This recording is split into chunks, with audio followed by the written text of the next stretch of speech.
Pack up your clothes, pack up your snack food, grab that nice cool lemonade or whatever you like to drink. Put the suitcases in the car, hop in the driver's seat, and put in that amazing mix CD you were given from your crush in middle school. Or I guess now you can just put on your favorite Spotify playlists. Put the car in drive, and let's get on the road for a cryptid road trip.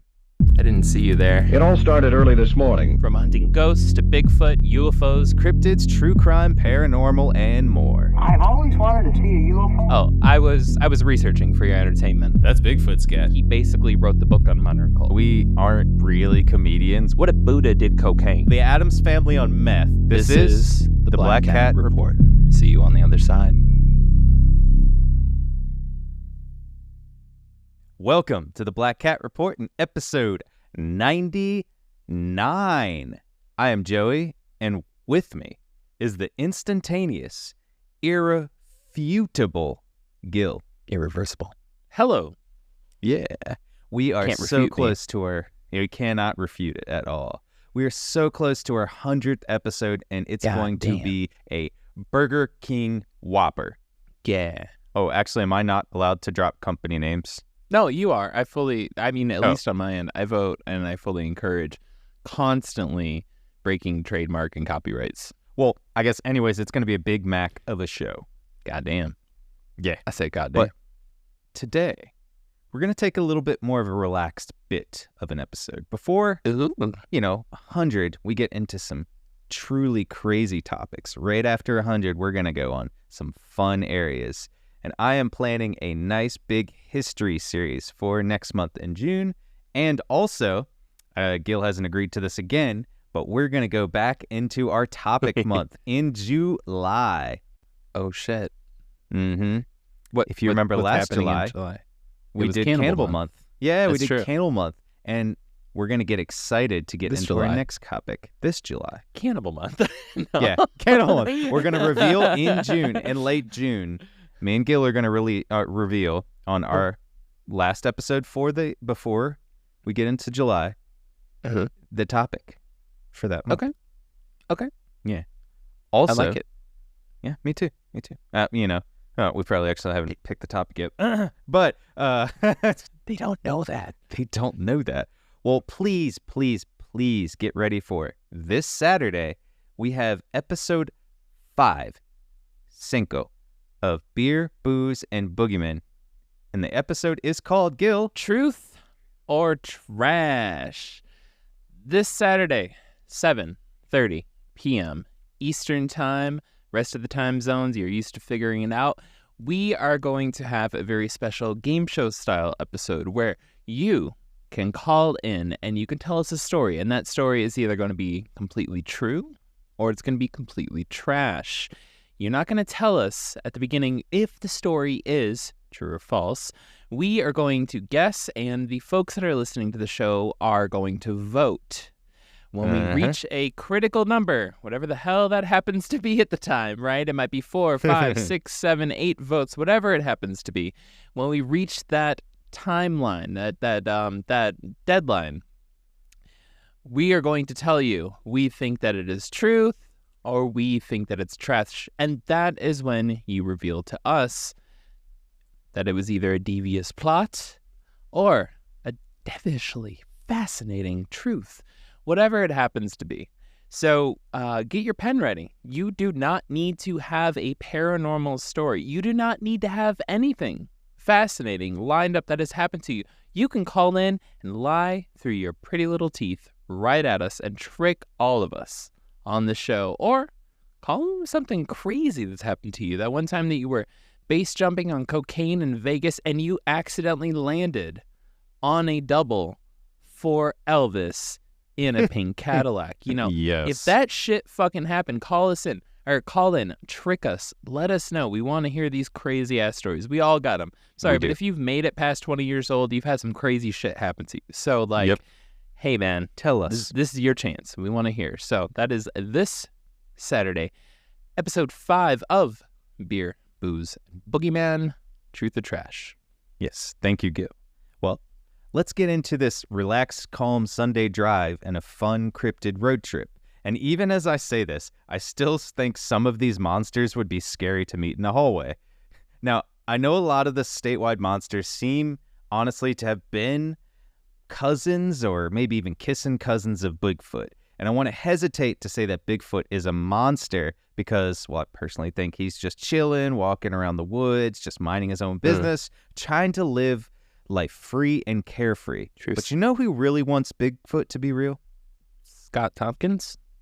The IRS. They would stop at nothing to try and get him a tax ID to tax the literal feet off of him. Oh. But anyways, I digress. Poor Bigfoot. Honestly, Bigfoot just has like an insane IRS debt. That's the Oh, only God. reason why he's been hiding for years. I cannot imagine a better way to hide than just going in the woods. They're not going there. Let's get into our first statewide creature. The first state we're going to travel to, get in our car, going to drive out to, is big old California. Everything's bigger in California, right? I think you're thinking of Texas, but yes. I guess it's Texas. I don't know. Everything is longer along a coast in California. Yes, everything's 3/4 of the coast of the United States in California. I think that is actually the state motto. 3/4 of the coast. 3/4 of the coast, yes. Well, with this state this big, there are bound to be a lot of weird and sometimes scary monsters and cryptids out there, right? There are a lot of them. We're going to delve into something specifically dark. And I know we said we're going into a light and airy episode, but these things are actually not too bad. We're going to go into the Dark Watchers. Now, these Dark Watchers are based in the mountains of Santa Lucia, which is around the coastal central area of California. It's basically smack dab in the middle of San Francisco and Los Angeles. Now, the first mentions of Dark Watchers was by native tribes in the area, the Chumash people who inhabited the area. Though they really don't have any written history of them, they do have a lot of oral stories passed down that have lasted, obviously, throughout the centuries. In the 1700s, the Spanish settlers also have stories about these Dark Watchers, or as they called them, Los Vigilantes Oscuros, which is what gave them the name. It's literally Dark Watchers. Well, Dark Watchers were described as in between 7 feet and 15 feet tall, dressed in all black with long flowing cloaks and wide-brimmed hats with some sort of stick or staff held in their hand. Well, to be honest, these people were probably just seeing the red carpet of the Oscars. What? Because they're, 7 feet tall with some sort of, wide-brimmed hat and long flowing cloaks. Well, Gil's just waking up, folks. It's okay. Gil's just got up from a nap. So, yeah. So, gonna take an hour for this one to... He'll laugh when he gets off the episode, and he's like, that was actually funny. I'm going to be dying. Yeah. Hopefully you are too, because I wake up for a nap, and I'm like, I just died. Now I'm back to life a little bit. Yeah. Yeah. Well, if you saw them, you typically wouldn't see any facial features. They would be silent, and they would just be doing what their name suggests. Just being in the dark watching you. Like, that's literally all they do. Sometimes I feel like somebody's watching you. Yeah, literally. There have been no violent or aggressive stories from anyone who has witnessed them. Okay, so 2 things. One, if you encounter a Dark Watcher, you're not supposed to make eye contact with them. You are literally supposed to just kind of keep them in your peripheral. You are? Yep. Like literally in your peripheral, and just keep walking and ignore them and act like they're not there. Yep. You don't go towards them. Much. Yep. Yeah, just don't. Hey, what are you doing up there? Hey, just hang it. Can I come up? I have some extra granola. Hey. Yeah. Hey, are you cool? Do you smoke? No, it's cool. I'll be right there. I got this. Hold on. Yeah, hold on. And then people fall off the cliff. Yeah.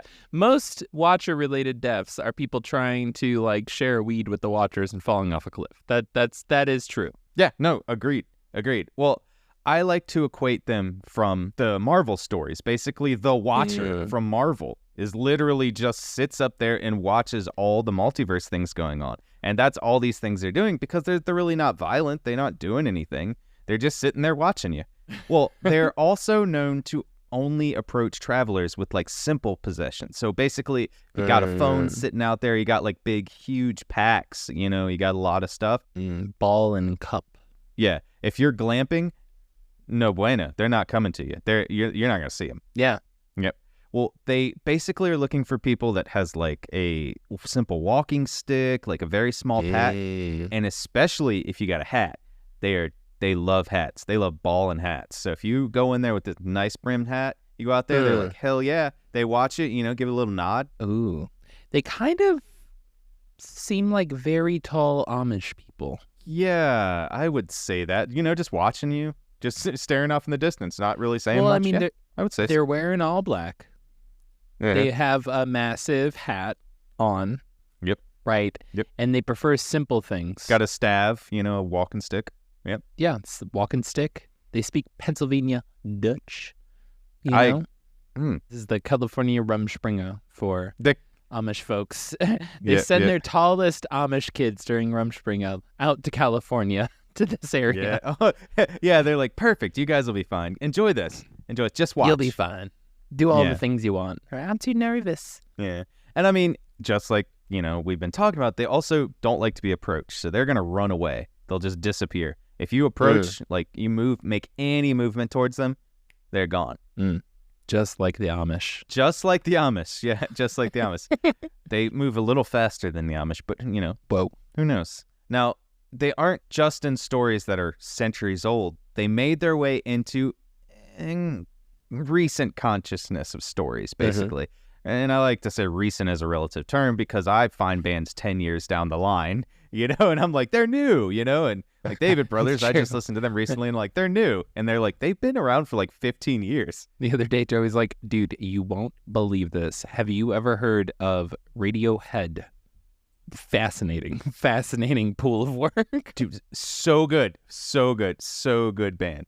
Yeah, I don't know how in the year that they've been out that they've made so many albums. They're working their ass off. This other band, Nirvana. Yeah. I don't know. I'm hoping to catch them in show sometime. Yeah, hope the lead singer fixes issues. Hope him and Courtney work out. Well, in 2 successive years, from 1937 to 1938, they were mentioned in the public eye of the Dark Watchers. Robinson Jeffers wrote about them in a poem in 1937, and it goes as follows. He thought it might be one of the Watchers, who are often seen in this length of coast range, forms that look human to the human's eyes, but certainly are not human. They come from behind ridges to watch, but when he approached it, he recognized the shabby clothes and pale hair and even the averted forehead and concave line from the eye to the jaw, so that when he was not surprised when the figure turning towards him in the quiet twilight showed his own face, then it melted and merged into the shadows beyond it. Jesus. That's fucking scary. Seeing something that you're just like, I know it's there, everything is there, and then it just like melts into shadows. It imposed like a dark acid trip where it's just like, you see me, and then it just fucking melts like black camouflage like into the shadows behind you. Like, that is fucking horrifying. And you swear you did not take acid. You're just like, oh, it God. wasn't even invented yet. Yeah. It's like, did I? Well, also, John Steinbeck wrote in 1938 about them as well in his book Flight, as follows. Pepe looked suspiciously back every minute or so, and his eyes sought the tops of the ridges ahead. Once, on a white barren spur, he saw a black figure for a moment, but he looked quickly away, for it was one of the Dark Watchers. No one knew who the Watchers were, nor where they lived, but it was better to ignore them and never to show interest in them. They did not bother one who stayed on the trail and minded his own business. There was, and I don't want to cut this off if you were going there, but I believe, I'm like 99% certain it was John Steinbeck who, in his childhood, had an encounter with the Dark Watchers. And it was something that Steinbeck's, like, I believe it was one of Steinbeck's kids. Yes, it was his said kid. that he held to that story for the rest of his goddamn life. He's like, no, I literally saw one. He was like coming home from school or something. Yeah, that happened. Well, These Dark Watcher stories have been around for centuries, and to be fair, who knows what they are? Well, maybe. They are multiversal beings, just set on a path or task to watch us and see our moves. They really don't seem to have any harmful interactions, nor does there seem to be tales of them foretelling doom or anything. None of the people that saw them fell off a cliff that I know of, because they at least told the story later. They're alive to tell the story. They didn't get scratches on them. That's a key reality though in these situations. So one of the things that I always look for when cryptid stories and documentaries and stuff like that get really, really good, I try to look for, this is my first killer of cryptids, right? In my mind is if they're and no one who's ever seen them has survived. Then I'm like, well, yeah, it's who the fuck wrote this story down? Yeah. But beyond the grave, this is done. This is cooked. But so we know about Watcher cases with that same thought in mind. We know about Watcher cases where folks didn't make eye contact and they tried to. And they tried to avoid kind of approaching them and shit. Yep. Mm-hmm. And those end well. Yeah. We don't know about cases where folks make direct eye contact and start running towards them like they're seeing some random hiker hey, do you want some weed? Hey, I got some weed. And they're just running up the side of the hill towards them. Those cases, which I guarantee you have happened in California, from spending time hiking in California, the amount of random motherfuckers that are 2 hills below that are hi, do you want some weed? And they start running towards me.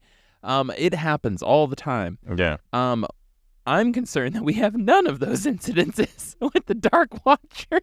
True. Well, because, we never know if people just got taken to some other place, Or, I just think of it as you don't, usually somebody in those general sense would escape, right? Yeah. Because, I think that you just play ratios, you play odds, I don't know. Eventually a serial killer is going to get caught because somebody escapes. So these watchers will get lazy and they'll stop, just we just left old Johnny down in the ravine. He'll be fine. Yeah. No one's going to escape that ravine. Johnny escapes the ravine and tells the police that, hey, these watchers are, are out there and they're in a mental institution. Well, what's nuts though about the Watchers is there is such a long dedicated history of incidences with them. And honestly, I'm glad you kind of started or headed off with Bigfoot, because a lot of the times it's not some super elongated scene where the person's hiking for 15 miles and the Watchers on the hills staring at them. It's kind of just you're hiking through a valley and you look up and over to the side and you realize there's a fucking very tall ass dark figure that's just staring clearly directly at you. Yeah. And you're just it's quick glances. This is awkward. And you look back and they're still staring at you and you just kind of keep hiking off in the same direction that you're going in. But looking back, you're kind of that motherfucker had to be on stilts. Yeah. What the fuck?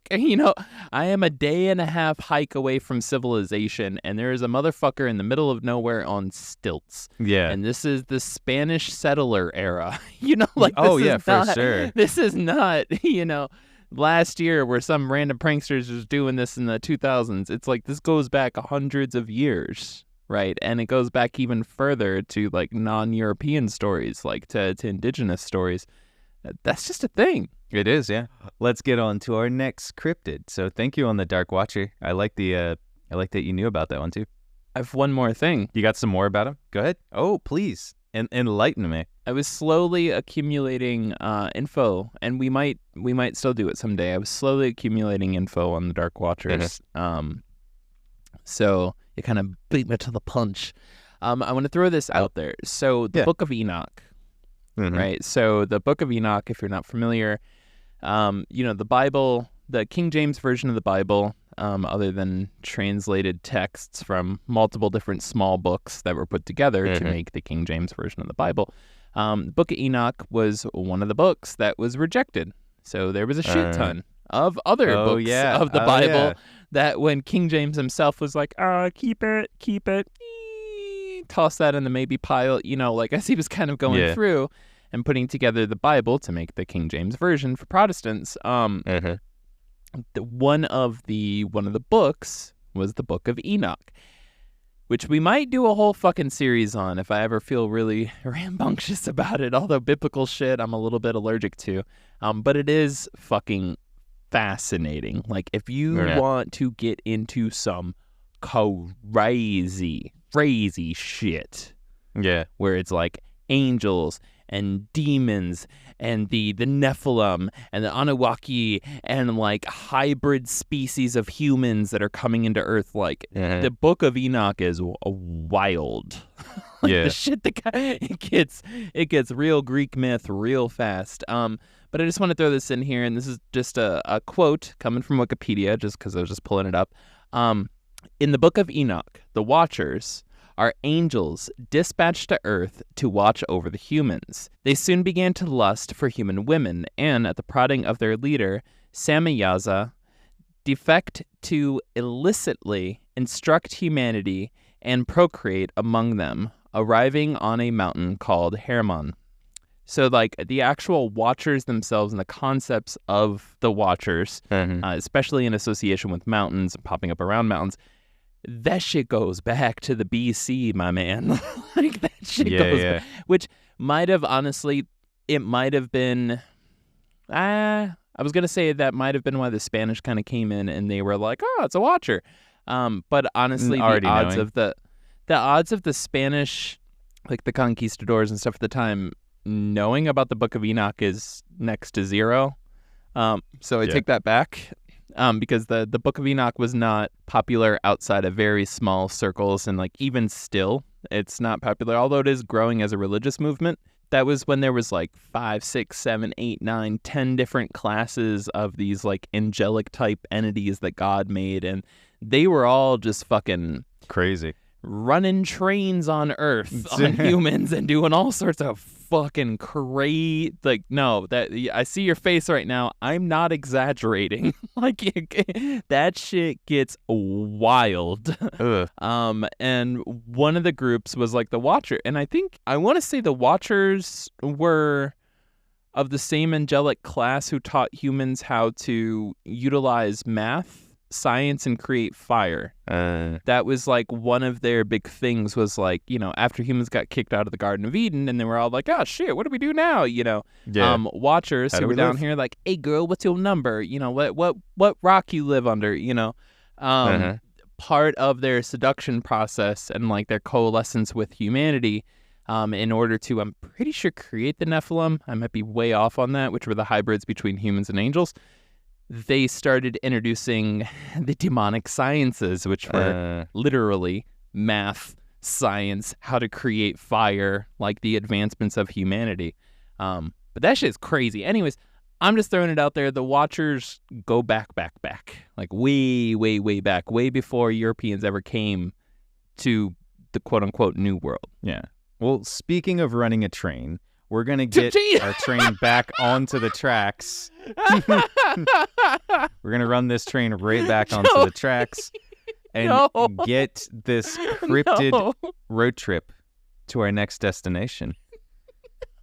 We are going to the heartland of the United States, literally smack dab in the middle of the U.S. That is part of the heartland. It's shaped like a heart? We're going to the beautiful and wild, not Ohio, Kansas.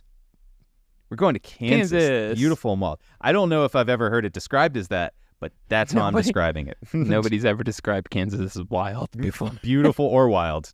Well, honestly, it's flat. Kansas is flat. But it does have some sort of beauty, Well, it's here. We're going to find Lake Inman, where our legend began. Inman is just northwest of Wichita, Kansas, for your geographical reference. Our cryptid's name is Sinkhole Sam.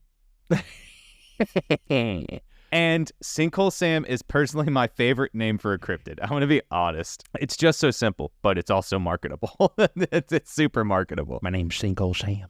S. Yeah, and if we know anything about a cryptid and anything about a town that is famous for a cryptid, you market the fuck out of it. Yeah, alliteration and marketing the fuck out of it. Yep. Sinkhole Sam. This legend came about not as far back as the Dark Watchers, but in the 1920s. Well, Okay. prior to the 1920s, Kansas was full of freshwater lakes, and lots of fish and wildlife is not kind of what we think of it as now, but lots of wildlife there.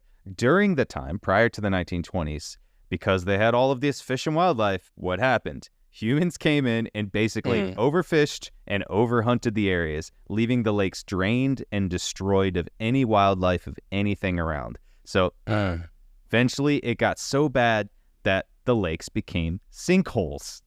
So Jesus. most of the water just disappeared. Even Lake Inman eventually became a sinkhole, which is one of the biggest freshwater lakes, natural freshwater lakes in Kansas. Yeah. It a big boy. It also became known as the Big Sinkhole. That Damn. was what Lake Inman became. This was caused due to the collapse of the formation of limestone underneath the lake. All the water just drained out. Okay. It was estimated to be about 60 feet deep and 200 feet wide. Okay.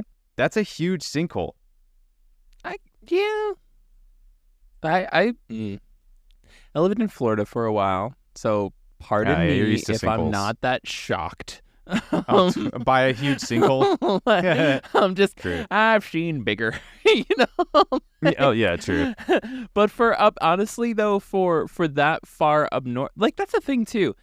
I don't associate, maybe this is just in my mind, I don't associate with sinkholes with anything up north. Like, when do you ever associate sinkholes with, like, the northern portion of the United States? Like, I just don't. I never hear about it. I mean, no. We have a lot of sinkholes in Asheville. There's a freaking sinkhole on Haywood Road that just keeps reappearing no matter how many times they fill it in. And, like, I keep running over it, and I'm just like, Sinkhole Sam's on I'll vacation. just not do that anymore. Sinkhole Sam is finding his way to Asheville.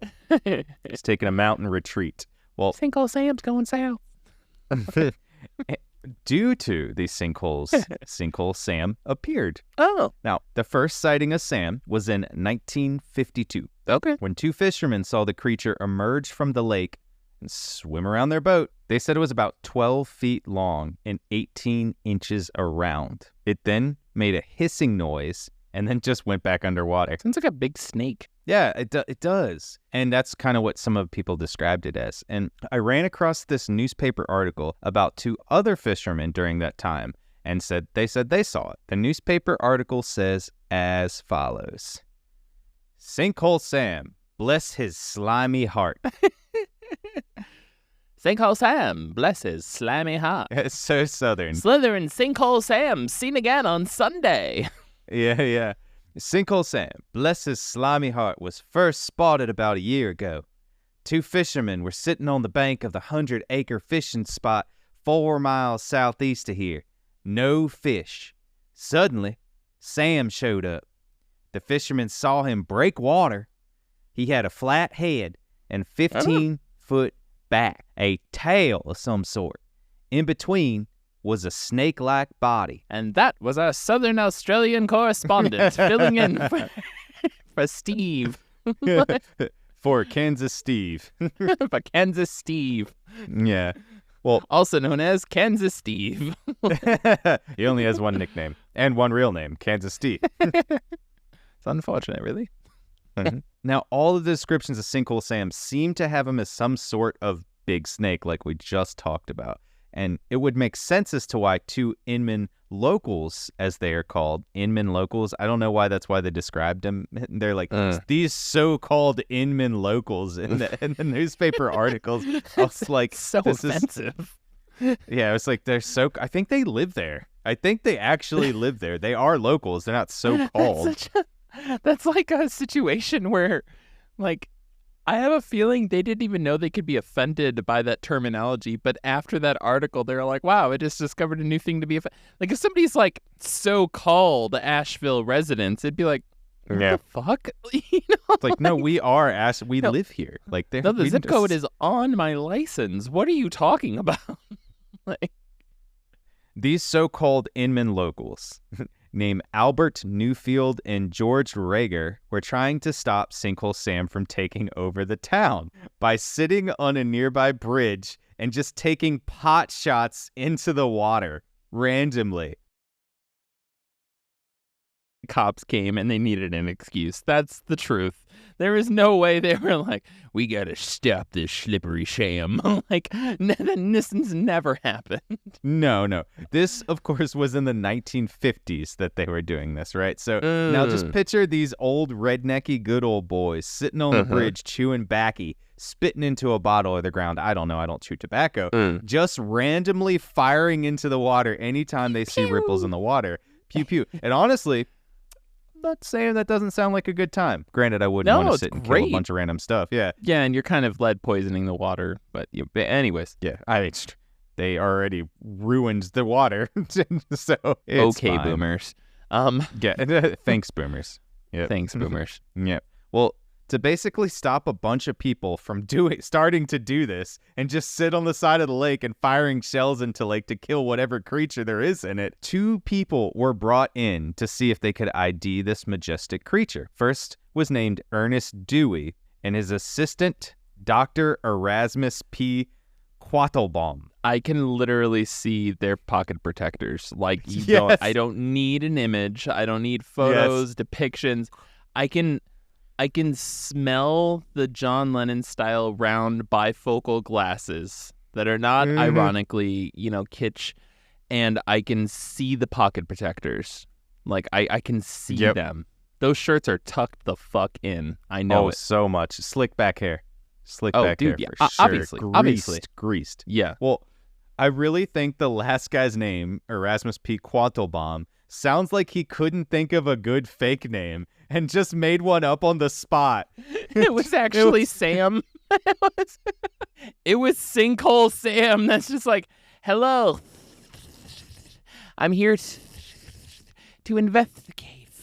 Just like snake tongue the whole time there. We're so glad you're here, scientist. Yes, I'm a scientist here to investigate. Where did you say the sinkhole was? Just like the name, the good doctor informed Inman that Sinkhole Sam was a, excuse me if I can't say this correctly, Foopengurky. No, Foopengurkle is what they called it. It's a Foopengurkle. That's what they called it. I'm 90% certain I used that as an insult when I was 4 years old to somebody. Like, I'm 90% certain. I was like, you Foopengurkle? Like, I guarantee you. It's made up. On the spot. That was not a scientist. The spot. No, it was Sinkhole Sam. That was Sinkhole Sam dressed up to investigate himself. Yeah, exactly. Well, like the doctor had said, the Foopengurkle were basically an extinct species that inhabited the Kansas plains. Now, I know you have been wondering why it wasn't called Sinkhole Samantha. It's because the 15 feet were actually just from the waist down in the depiction. Yes. Well, they had an explanation for that, right? Okay. They just basically said, there are no female Foopengurkles. That's all they just said. There's no female Fappengoogles? No, there's no female. Yeah. Sorry. No, I loved it. There's Foopengurkles and there's Foopengurkles and Fapengurkles. Now, Lake Inman has most recently returned to normal levels, and the sinkholes are now all covered up underneath. So there have been no recent sightings of Sinkhole Sam that have been reported since the 1950s. Exactly, that true. Yep. Ba-doom, I like that one.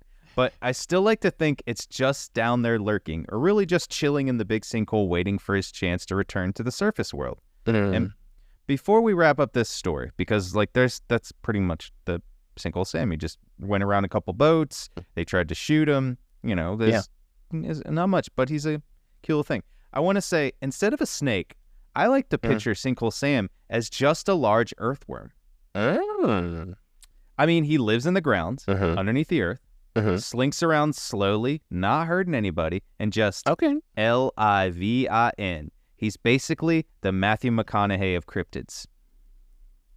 And I don't think we're going to get by an episode without me mentioning Matthew McConaughey. or using Matthew McConaughey's voice for every accent on the planet. You goddamn right. That was his Chinese accent. It's Matthew McConaughey faking being a, I don't know. That was speaking Matthew Latin. McConaughey in Mandarin. All right, all right, Yeah. all right. Yeah, he just doesn't change. Well, for our next cryptid, we're going to take a boring and long drive from the plains of Kansas to, well, the plains of Illinois. Hell We're- yeah.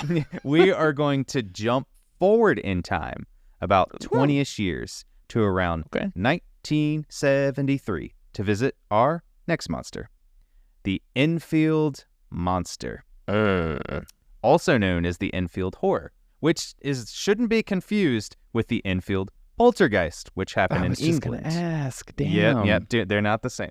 The monster sounds truly terrifying. It's actually pretty terrifying. Okay.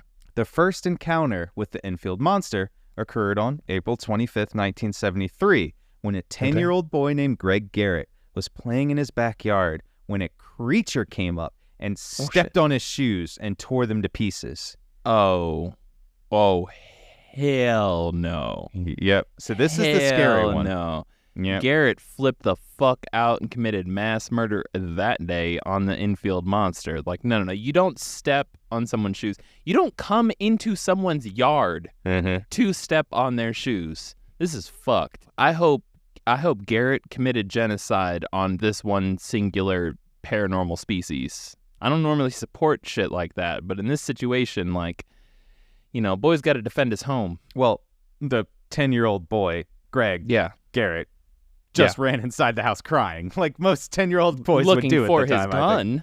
gun. Looking for his gun. Well, he did not look for his gun, but Greg's neighbor, Henry McDaniel, he returned home about hearing that this happened to Greg, returned home about a half an hour later and found his own children terrified by a thing that tried to break into their house through the door and the window-mounted air conditioner. So, like, that area was trying to, like, pull it off and get in there.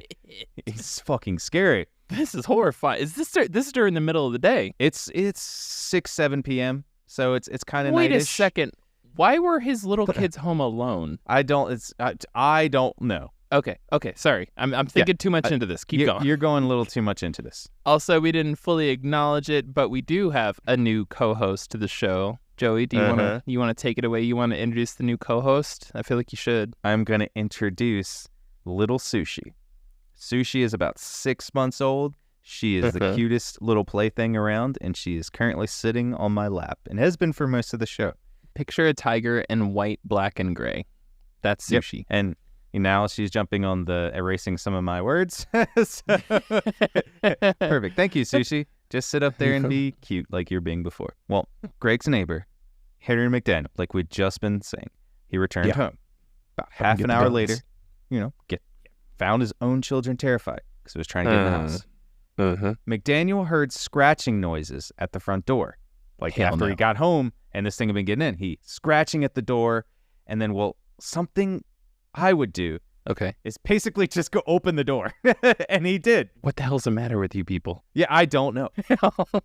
Well, he didn't even have he didn't have like a gun at this point. So he just goes and opens the door expecting to see just something small, right? Just something like whatever, a dog or something like that. A possum, A possum. And he looked down to see a 4.5 foot tall creature with grayish, slimy skin, 2 short arms, and 2 pink eyes as big as flashlights.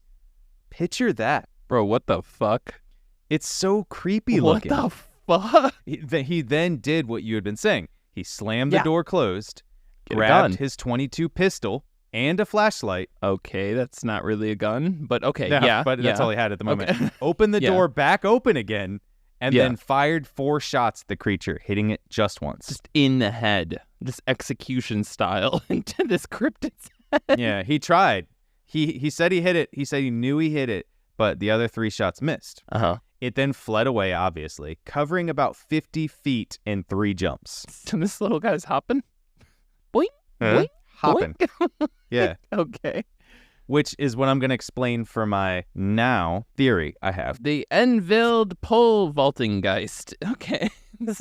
This tells me, and I think, It was a former basketball player that didn't get sponsored by Nike, so it was super pissed at anybody wearing Nikes. And that's why it destroyed the kid's freaking shoes. Sneakers. Because the kid was wearing Nike. Yep. Nike sneakers. And it was so mad at that kid. Like, stop wearing them. I didn't get sponsored by them. The hatred needs to stop. Yeah. And that's why it could bound 50 feet in 3 jumps. God damn Basketball players can jump really high, really far. Spring Hill Jack's illegitimate child. It is, yes.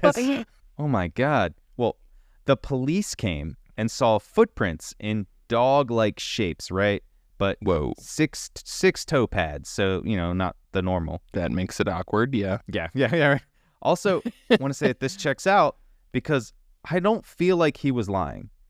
I don't feel like the guy that shot him was lying, because if he was lying, he would have been like, man, I shot that thing 4 times, hit all 4 times each time, But he didn't. He said, I shot 4 times, hit once. For some reason, I'm picturing this too in like a suburb, which just makes the situation even odder.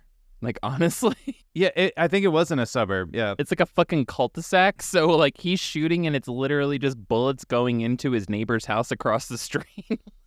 Oh, yeah. Oh, definitely. I think that's probably what happened. Now, after the reports came out in the newspaper of the infield monster, people flocked to infield to see if they could capture or shoot the monster, kind of like McDaniel did.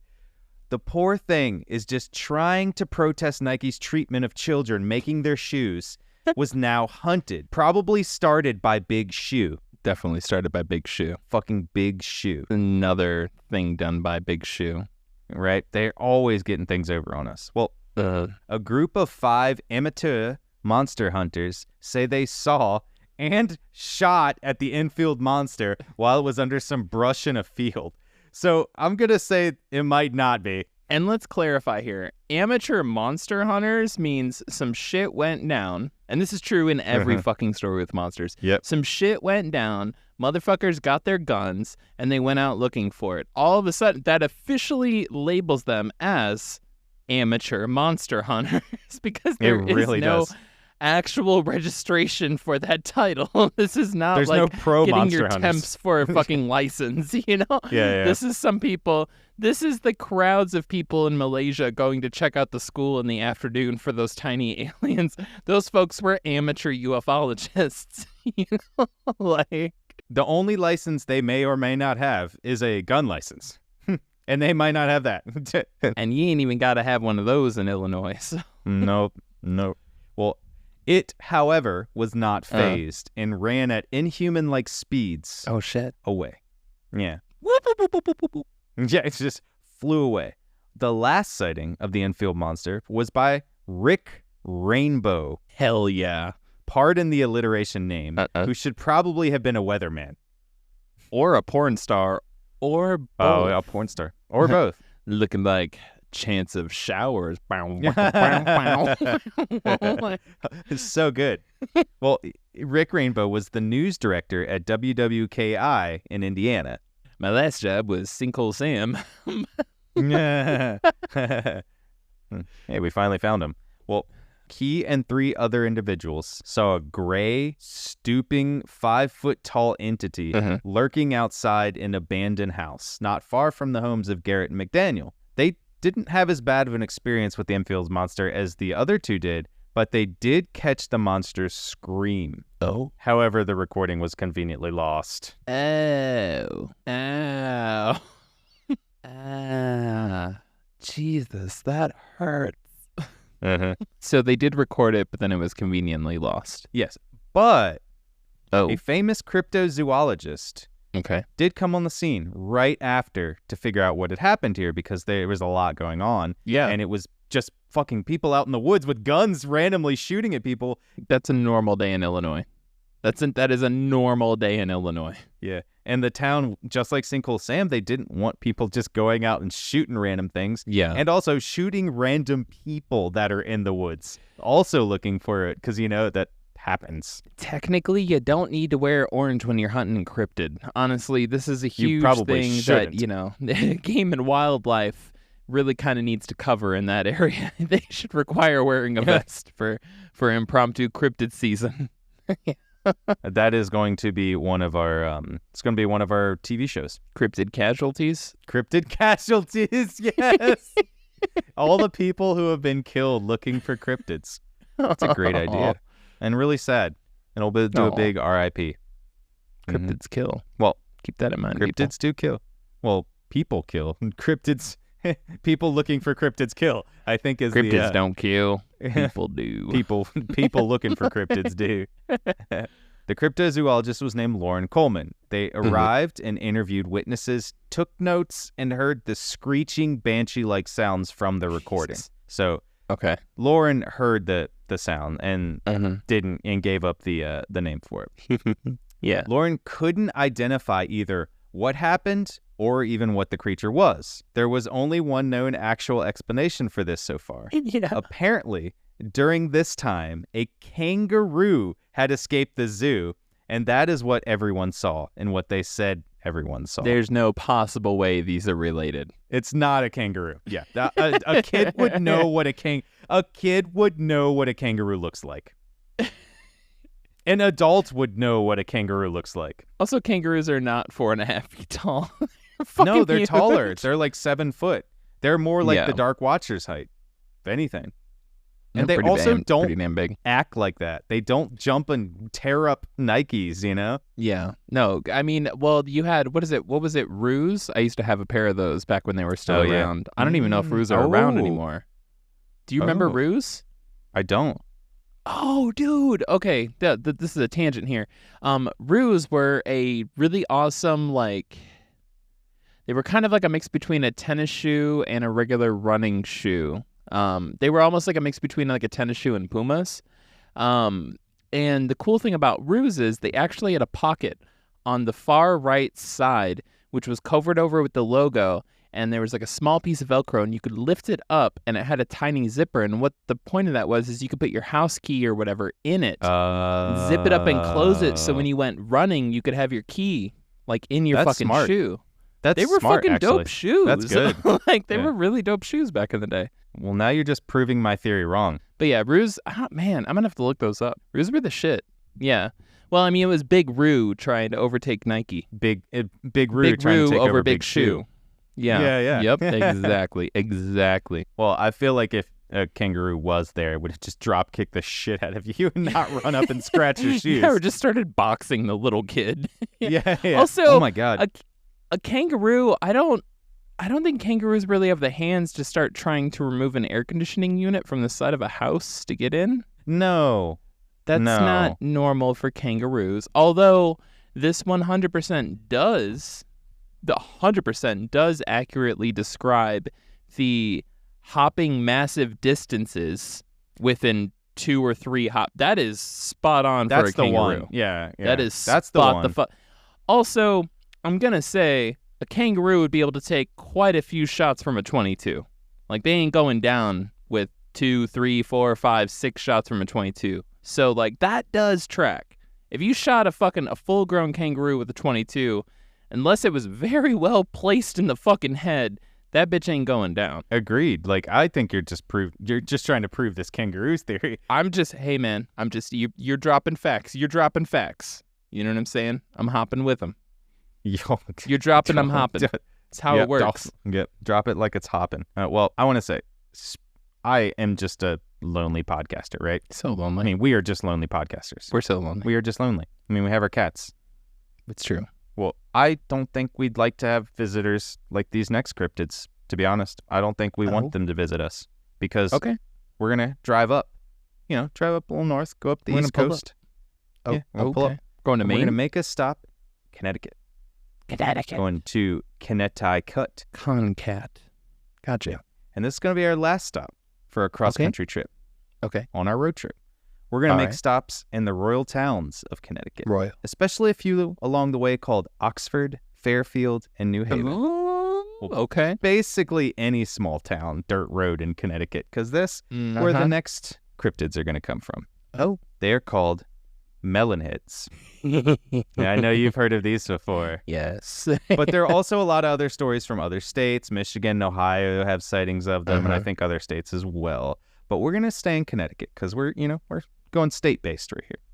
Okay. The stories about melonheads go all the way back to the mid-1800s in Bavaria, Germany, where people with oddly shaped heads lived outside of the town. That's just, people were just like, look at them, there's melon heads over there. Look at them melon heads. Those dunta melon heads. Yeah. Yeah. Well, the Connecticut melon heads are described as small and frail with spindly appendages. Spindly. And a large, bald and bulbous head. Yeah. Poor guys. Burned. Poor people. Well, there are a few theories as to how they came about, right? And there's a few, we'll talk about one of the times where people actually came in contact with them. Well, yeah. One of the theories is they were people who were accused of witchcraft and banished into the woods where they survived and inbred and eventually grew bulbous heads due to the inbreeding. So there's like an entire community of outcasts. That's pretty much one of the theories. And that's why they appear so many times down dirt roads and small towns because they're just outcasts, Like the Black Hills have eyes, but it's it's the Black Forest has eyes, Yeah. Well, another theory involves that in the 1960s, a few inmates escaped from the Fairfield Hills Hospital, which is now abandoned due to a fire that happened in the 60s. Well, this hospital specialized in people with severe mental health problems. Okay. Adding a twist to it, the inmates turned to cannibalism, and eventually their heads grew because of all this flesh consumption. Is that a thing? No, I don't think so. I think that's just randomly created. I don't abide by this theory. Does cannibalism make you smarter? Like, does it make your brain bigger? Like, what is going on here? This is like everybody else is playing 3D chess. We're playing 12D chess because we realize there's a buffet all around us. Like, we'll keep eating no matter what. Cannibalism does have a shit ton of negative, health effects on humans, but, oh, for sure. Does it make your brain bigger or your head bigger? I don't think so. I don't think your head swells because of it. Yeah. I don't know if I'm believing that theory. No, I don't like that theory either. Yeah. I think it seems more, I want to say I feel like the first theory, where they were just people that got thrown out because of witchcraft, which community rejects. Yeah. Really kind of happened. And then eventually their heads just grew bigger, I don't know, through inbreeding, which is, that's a solid thought, could have happened. Who knows? Not everybody that's inbred has bigger heads, but it could have happened to some people. Germany does not have a good history for its view of folks with various different birth defects or who are anybody other than blonde-haired or blue-eyed. So I would believe it. Yeah. You go over there. Go over there. Get out in the woods. Get out in the woods. Yeah. That's probably, I feel like it's a better origin story for a melon heads in that way. And then coming, and similar happening in Connecticut, in the areas where witchcraft was really, really big and people were getting hung the fuck up. A lot of people were getting hung in the Salem witch trials in Massachusetts and around. So, well, whatever story you want to believe in, you think is their origin story, they do have a pretty badass car they drive around in. Don't fuck with me. They've got a monster mobile. They are the first cryptid that I have heard about. Oh my God. That has their own car. Yes. Well, yes. I suppose it wasn't theirs. Yes. Technically. They stole it. Yes. Joey, what are they driving? Well, a story that was told in 1980, a group of girls from Notre Dame High School in Fairfield drove around after a football game on Friday night. As you do. You go on the crunchy roads. It's party time to drink and have fun on the back roads. Totes. Well, it's what I did. To be fair, I didn't drink and drive then. They all piled into a blue Granada and ended up driving on Velvet Street in Trumbull, where they were drunk and looking. They literally went out looking for melon heads. So they were looking for what they're trying. It's funny. Hey. They went out and they're like, cool, let's find these things. That's a successful hunt. Okay. I'm not going to knock them for a successful hunt. Well, is it a hunt if the melon heads found them? They didn't find the melon heads. Melon heads found them. I guess technically. Well, as the girls parked the car, they got out, left the headlights on so that they could find the truck again when they're walking through the woods, right? Good call. Yeah. They walked about, they think it was about 100 feet away from the truck. And bam! Oh. They heard the car door slam. The engine started, and the car started rumbling towards them. Oh, the girls said they saw figures inside. They could see figures the size of children with large, bulbous, bald heads with ragged clothes on and an orange glow. Is that John F. Kennedy? Like, what? Oh, my God. We're going to the moon. Not because we have to, but because we can. Just drives off into the night. Just drives off into the woods. Yeah. So, honestly, these are like the least scary of cryptids, if you want to call them kissing cousin cryptids. You know, like they're the least scary because, I mean, vehicle theft. Who hasn't done that a couple times? You know, like everybody's done that. But like, you know, they're not actively hunting people. They're kind of just stealing your shit. They're like we all got locks on our doors at our house, hopefully. And so, like, we're all aware that this is a common threat from everybody around us all the time. Like, any random stranger in your neighborhood, you know, like, somebody might come in your house, steal your shit. That's why we got locks on our doors. I don't know where the fuck else you would have them. They're like the hooligans of cryptids. They're hooligans of cryptids, like you know? They're just whatever. I like them, too. Kind of here for it. They're just fun. Little JFK babies. I like it. Yeah. And nothing from what I've heard or from stories I've read have said that they have done any harm. And I want to say for, I guess, 3 out of the 4 cryptids we've talked about today. Yeah. Just cool little cryptids. That's why they're mischievous little bandits out in the woods looking for harmful fun. Fucking, they invented Grand Theft Auto. Yeah. Exactly. Yeah. 1980. Grand Theft Auto, Connecticut. Rockstar. Yeah. Oh my God. Rockstar Games was in there, saw that happen. We're just like, that's a great idea for a video game. Video game. Yeah. Well, I still think the only really creepy cryptid is the Enfield horror. Yeah. The Enfield monster. That's a fucking creepy one. Just by a weird look at it, you know? There's the flashlight eyes, biggest flashlight eyes, like weird arms. Cave kangaroo. And it's the only thing that did anything harmful to any of the people that we talked about. Fucking shoes. It stepped on his shoes and ripped them up. I know. That's why I think it was pissed at Nike and the Big Shoe takeover. You know, this makes sense. This makes sense. I'm really thinking your big rue ideas, like the ruse. It was trying to bring them back. It was trying to bring those shoes back to living and getting money for themselves, because I would be pissed too. Yeah. I mean, it's a brilliant idea. Running shoes with a small pocket for your house key. Mm-hmm. Like, let's be real. That is a fucking genius idea. Mm-hmm. Like, where the fuck do you put your house key when you're running every day?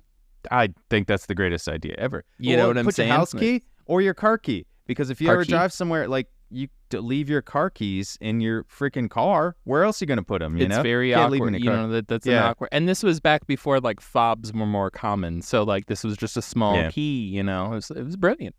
It was brilliant. So genius. So, we're going to take our car and we're going to go park it. Because we're done. Where are we parking? We're done? We're parking at we're staying in the Melonheads stole our car. I'm getting really tired of my Gecko insurance provider telling me that that's not covered. Okay, I want to know what is if that's not covered. You really need to stop going to the Geico insurance person with the big, large, bulbous head. A balding, large, bulbous head. Sorry, that's not covered. Like, wait a second. You look familiar. No, I don't. Oh, okay. Oh, okay. Goodbye. Well, we're parking our car. It's gone. We're done. Mm-hmm. We're done with this road trip. And maybe in the future, we're going to get back in our car and take another cryptid road trip, because I think this is a cool idea to keep on our heels. Maybe we'll drive through the water. If I can just commandeer the mic for a moment, Joey. Please do. Commandeering like a goddamn melon head right now. So, if you know of any local, and please, the more obscure the better, but don't let that be the bar. Okay, so if you think it's well known, that doesn't matter. We probably don't know about it. If you know of any European cryptids, right, where it's just a small town local legend, it's a little thing that you heard, even if you don't remember the name, like challenge us with, you know, I think I heard about this one thing one time, you know, hit us up, go to our website. We'll find blackcat.report. There at the top right corner of the page, you can go to submit your ideas, and you can submit it to us. You can also go to contact at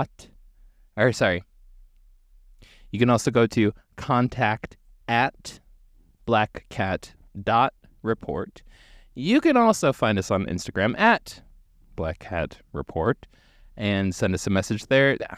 Anywhere you can go to send messages on the internet, you can find us. Send us a message. I have no life. I'll see it. I'll respond back. I would appreciate Gil will that. see. Yep. Yeah. Oh, yeah. Oh, yeah. Yep. Thank you, Gil, for that riveting getting people out to the vote. Getting people out to the polls. Thank you. And now that we're parked, we're going to just wave a goodbye. We're going to, we're done. We're going to get outside of the car, leave the keys in and the lights on, and we're going to start walking down the trail and see what happens. Yeah. See if there are dark watchers behind us. Ah, my shoes. Yeah, no. It's all of them in one. All of them in one come after you. My car, my shoes. Yeah. My car, my shoes. My car, something's my watching shoes. me. My lake. My hat. Yeah. Thank you so much for listening. Bye. All the best. We love y'all. Bye.